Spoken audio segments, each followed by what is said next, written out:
How to give permissions in Google Drive for somebody to allow them to edit or view files in your Google Drive or from your Google Drive.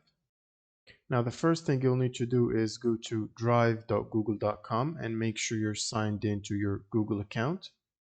Now you want to go to the file that you want to give permissions to or access to.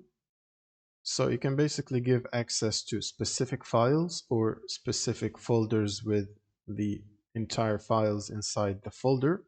So in this case, I'm going to share or give permissions to access this file only. Right click on it, go to share and then click on share. And this should load up this window. Now currently the access is set to viewer only and anyone with the link can access and view this file.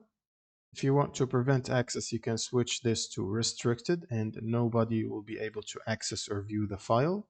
And if you change this to anyone with the link, you can simply copy the link and send it to somebody that should be able to view the file. And from the right side, you can change the permission. So the current role of somebody with a link is viewer, so they can only view the file.